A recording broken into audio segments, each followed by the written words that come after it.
Well, hello again, agents and friends. I hope that you are all well and keeping safe during these very trying times. We have been trying our best to keep ourselves busy by doing clan and community raid assists, and that has for the most part kept us all sane. Welcome to yet another Team Resistance build help video. The ones we've put up thus far have had nothing but positive feedback, so we'll endeavor to upload more of them in the near future.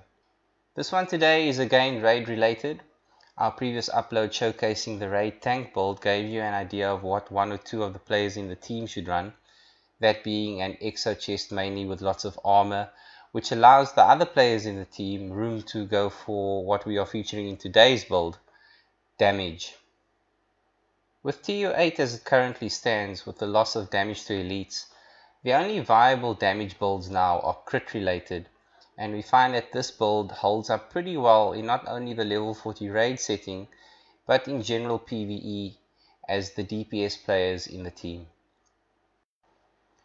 This build I'm about to show is by no means min-maxed, but rather just a guideline on what to work towards if you're asked to join with a DPS style build. We've done about 30 TU8 level 40 raid assists now, and most of the agents joining us have been asking what they should strap on so they can contribute as best as they can to the run. So this is the build more or less that we recommend if you run with us. It's built mainly around the exo mask with a couple of key pieces which we'll break down for you now. Let's look at the stats quickly. Nothing to write home about. Critic chance nearly 40% and critic damage 137.1%. This is baseline damage before all the talent procs from the mask kick in. The mask is Coyote's mask, acquired from level 35 seasons and now also from the boss Coyote at Jefferson Trade Center. As you can see, all raids spec'd into crit chance, crit damage, weapon damage, and the talent pack instincts, which stacks or overlaps quite nicely with other members in the team running it as well. At any given time during our raid runs, I've always got these three sub-talents running because of other players in the team also running it. You'll notice it in blue in your proc box window, and because it looks at the last enemy other players in the team with the mask kit, you constantly have plus 35% critic chance and plus 35% critic damage, which is almost always a welcome guarantee. The chest, perfect sacrifice with perfect glass cannon. Not the best rolls, but just the talent alone makes a world of a difference when trying to take down the tanky raid NPCs on your own. Yes, you are literally a glass cannon, but we always have someone else in the team running an exo chest, so you have a mini unbreakable anyway if you have to take a bit of damage. It's a high risk, high reward approach, but when you see the damage it pushes out, you'll know why it is recommended. The backpack and our second piece of providence takes up our crit chance by 10% and has a healthy number of red stats. The talent composure is my second best option, as I'm yet to find the providence backpack called the gift in the DZ. It has perfect vigilance and is in my mind the best backpack to run with this build. Other options would be a normal providence backpack with vigilance, which I have, but the attributes aren't too great on it, so I've opted for the red attributed composure backpack instead, and it does the job in the meantime.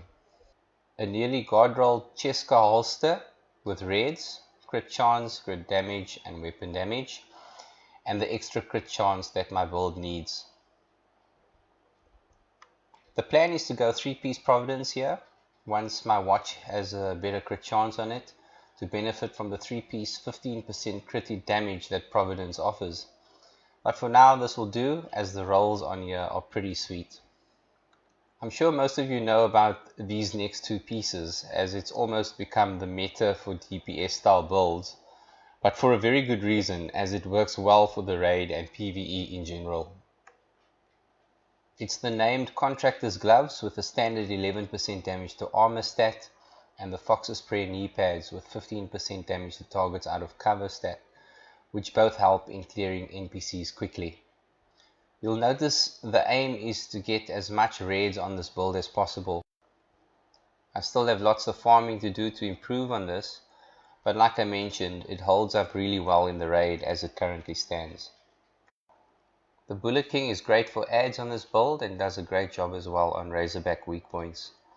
Now remember, Razorback is all health, so my alternative weapon of choice for weak points is the Eevee with Strained.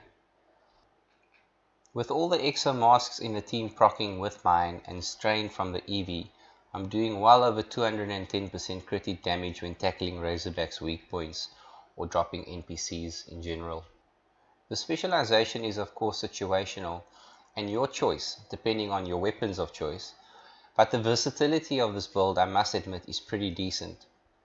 You could run any weapon you're comfortable with on it and it'll still do great. Most of the guys I run with use the Baker's Dozen named rifle on it. Others use ARs up to and including the Eagle Bearer, and some even SMGs. But because of the versatility being generic in nature, it works great as an overall all-encompassing crit/damage/DPS build. I hope this has been an informative and not too lengthy guide on the crit build most of the agents in the raid are running. There's probably 100 other variations to this with higher stats and better combinations, but I just wanted it to be a guideline to those not knowing where to start when putting a crit build together. We are now starting to do community raid assists, and with our current team setup, all we need of agents joining us is to run anything remotely close to this. This will add to their experience as they'll feel as if they're also contributing and not being carried. Don't worry about survivability as we have other members in the team sorting out that department for you. Thanks again for watching and for all your continued support of the Team Resistance movement. If you have any questions, please feel free to drop them in the comment section below and we'll try answer them as quickly and accurately as we can. Looking forward to seeing you all in the raid sometime. You're welcome to drop your PSNs as well if you need any raid related help, and we'll make contact with you if we have an opening. So from me, Chello and Team Resistance, until the next video, take care, be safe and go well. Cheers.